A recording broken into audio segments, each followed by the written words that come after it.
Alex needs this chance more than you do. My father's words landed like a punch as I stood in his Denver office, clutching the quarterly revenue report I'd been so eager to share. She's still trying to figure out her path, he continued, and the brewery is perfect for her. My name is Lena Torres, 34 years old. 8 months ago, I sold my dream loft in LoDo to save Torres Brewing Co., our family's failing craft beer business. Once a neighborhood staple, it had been bleeding money for years. Outdated branding, dusty interiors, and zero online presence. My sister Alex? Fresh off her third failed career experiment, she hadn't lifted a finger for the brewery. Until now. Now that I'd pulled it back from the edge. Dad, I said slowly, forcing my voice to stay steady, I sold my home for this. I put everything I had into saving Torres Brewing. He didn't even look up from his phone. And we appreciate that. But Alex needs this more. You've got your corporate finance background to fall back on. A bitter laugh almost escaped. I'd walked away from a 6-figure position at a private equity firm, emptied my savings, and poured my soul into reviving what Grandpa built. Meanwhile, Alex spent the last 6 months finding herself in Costa Rica. This brewery wasn't just a business. It was our legacy. I grew up on those bar stools, listening to Grandpa hum old ranchera tunes as he brewed the recipes that made Torres Brewing famous in the 90s. When Dad called me in January, voice cracking about bankruptcy, I didn't hesitate. If we lose the brewery, he'd said, we lose everything your grandfather worked for. So I acted. I sold my loft, cleared their debts, rebranded the company while honoring Grandpa's traditions. I introduced seasonal brews, brought in food trucks on weekends, and launched a killer Instagram campaign that drew influencers and local beer blogs. And it worked.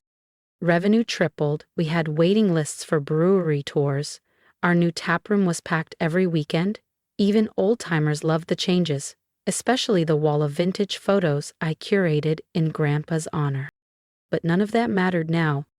Alex already has ideas, Dad added casually.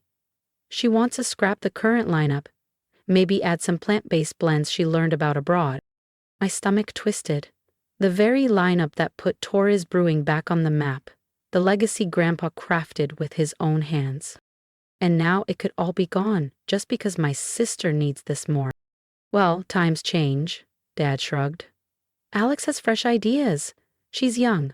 She understands modern trends. I wanted to scream. I had spent months researching trends, blending tradition with innovation without alienating our loyal customers. Instead, I slid the profit reports onto his desk. And what about my investment? I asked quietly. The money I put in? We'll pay you back eventually, he said, already glancing back at his phone. Alex needs a clean slate to make this her own.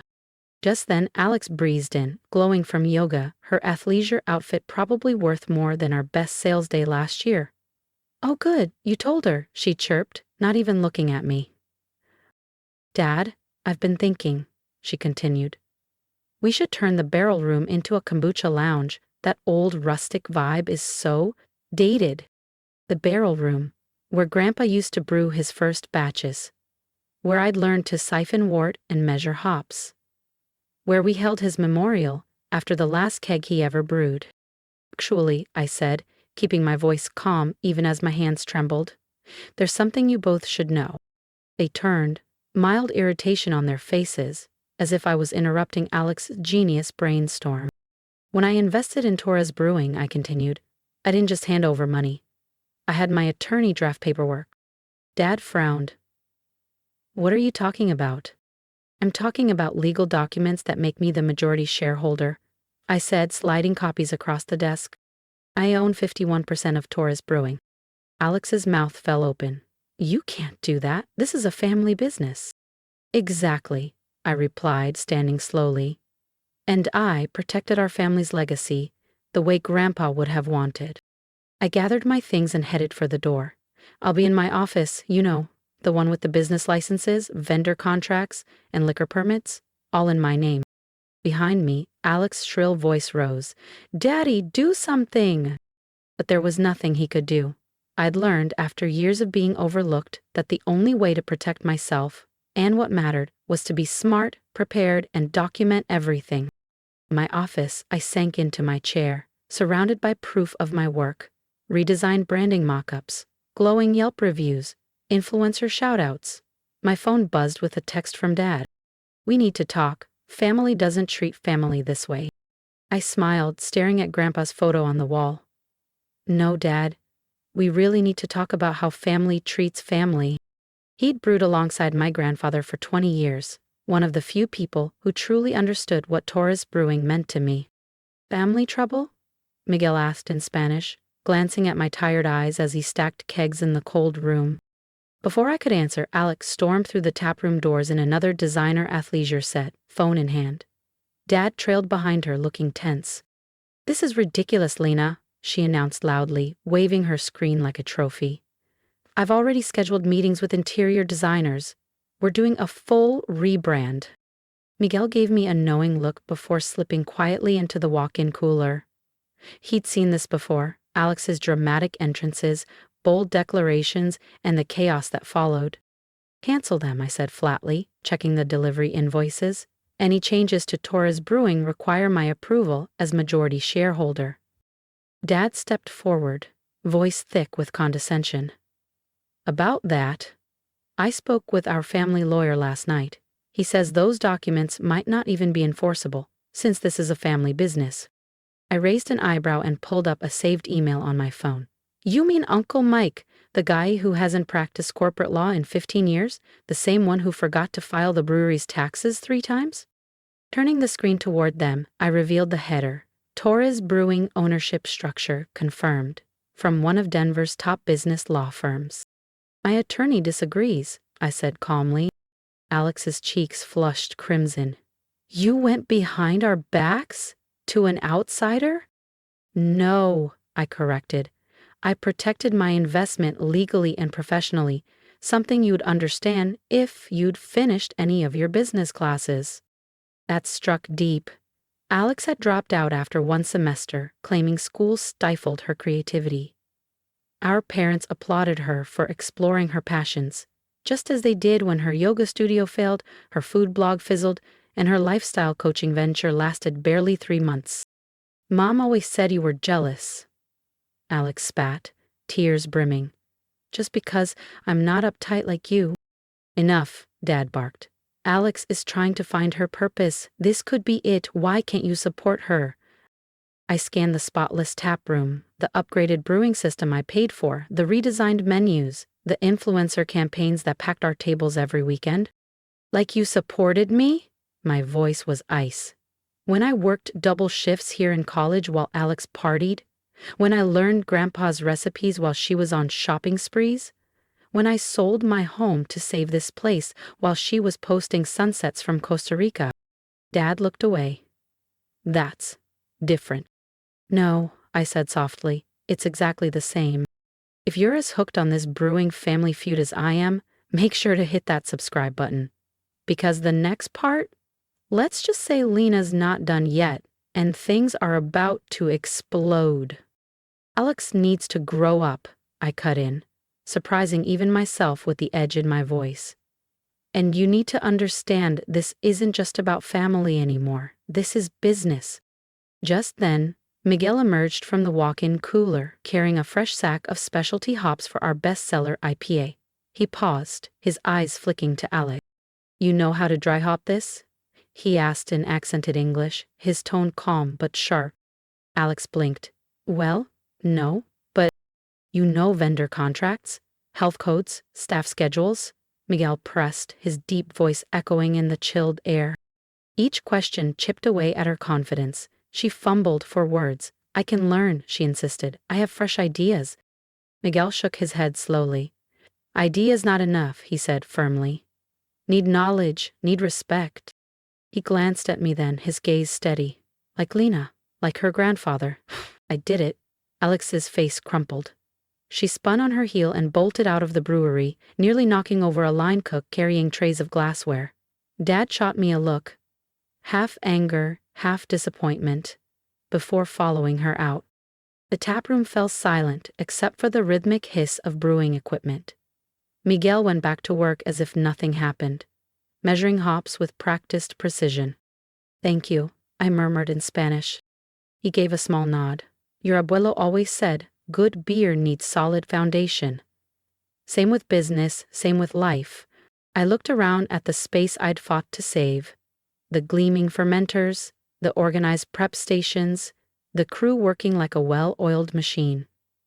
This wasn't just about my investment anymore.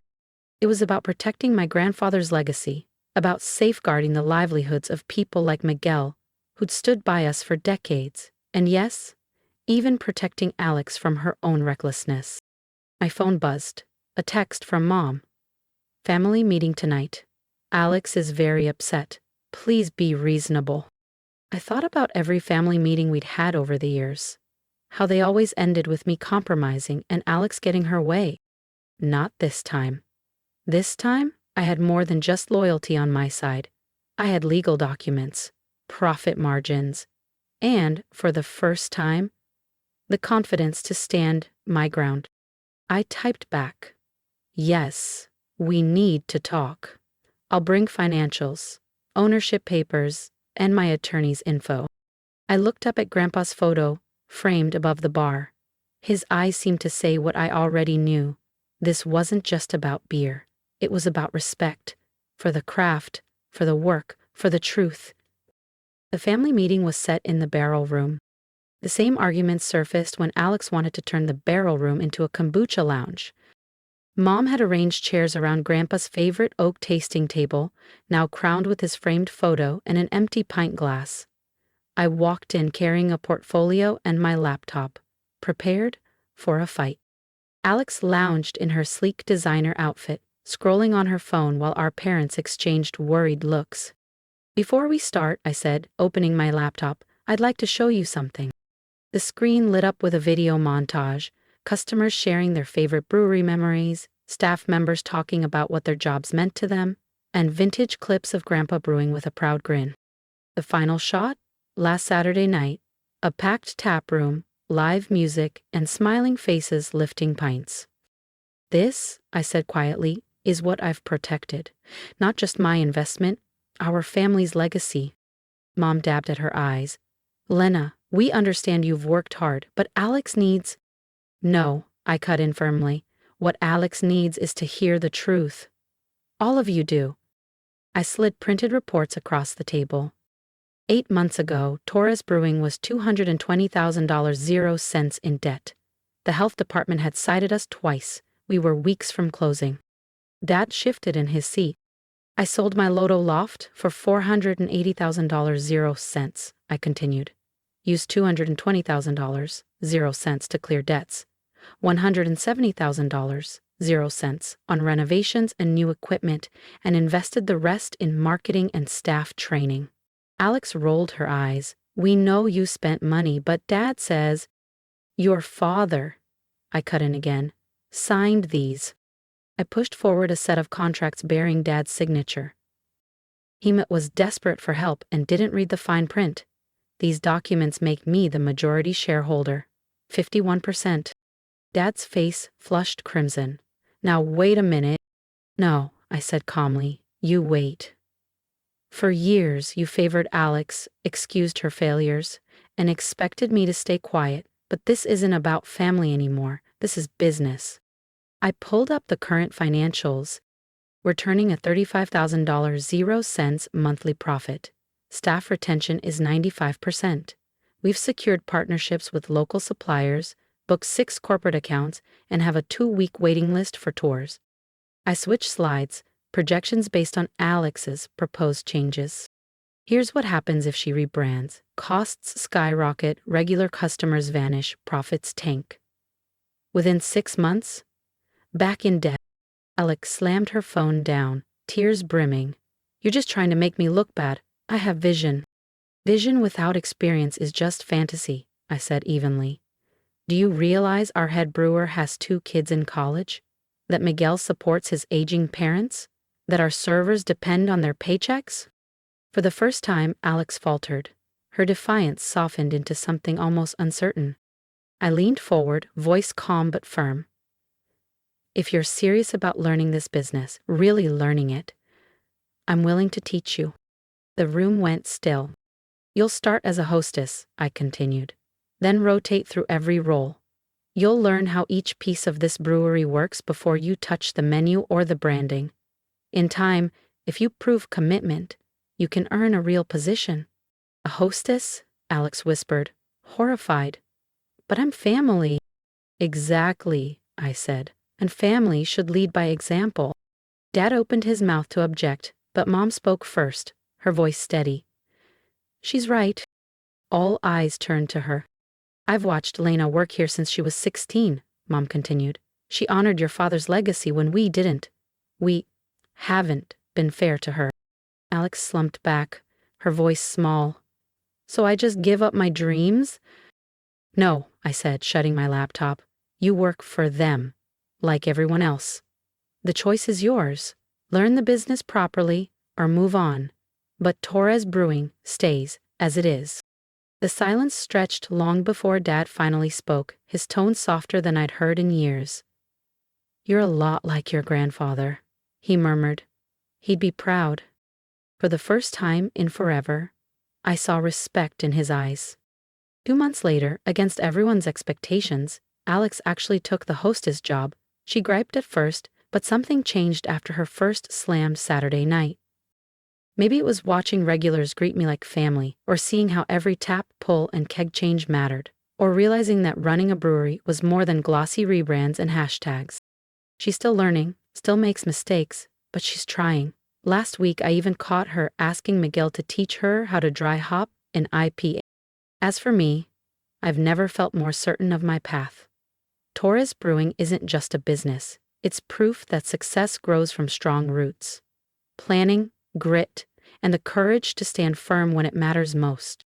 Yesterday, I hung a new photo beside Grandpa's, me in brewer's gear, smiling over a fresh batch. Beneath it, I framed his favorite words. Great beer, like great families, is built on strong foundations. And I intend to keep those foundations solid.